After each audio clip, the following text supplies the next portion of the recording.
नमस्कार मित्रांनो, संगीत विश्वातून एक अत्यंत वाईट बातमी समोर आली आहे। कारण एका सुप्रसिद्ध गायकाचे यकृताशी संबंधित आजाराने दुर्दैवी निधन झाले आहे। तर चला जाणून घेऊया कोणता आहे तो गायक व काय आहे संपूर्ण माहिती। प्रसिद्ध चित्रपट निर्माते, संगीत दिग्दर्शक आणि गायक अभिजित मुजामदार यांचे निधन झाले आहे। वयाच्या 54व्या वर्षी त्यांनी भुवनेश्वर येथील यम्स रुग्णालयात अखेरचा श्वास घेतला। त्यांच्या निधनाने मनोरंजन विश्वात मोठी पोकळी निर्माण झाली असून सर्वत्र शोक व्यक्त केला जात आहे। अभिजित मुजामदार हे गेल्या काही महिन्यापासून यकृताशी संबंधित आजाराने त्रस्त होते। त्यांच्यावर यम्स रुग्णालयात तेथे उपचार सुरू होते।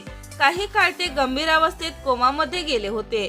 मात्र रविवारी सकाळी त्यांची प्रकृती अधिकच खालावली आणि त्यांची प्राणज्योत मालवली आहे। अभिजित मुजामदार यांनी त्यांच्या कारकिर्दीत अनेक हिट चित्रपटाची निर्मिती केली। केवळ निर्मितीच नाही तर संगीत दिग्दर्शन आणि गायन आणि अभिनयात त्यांनी आपली वेगळीच ओळख निर्माण केली होती। अशा या लोकप्रिय गायकाचे यकृताच्या संबंधित आजाराने उपचारादरम्यान निधन झाले आहे।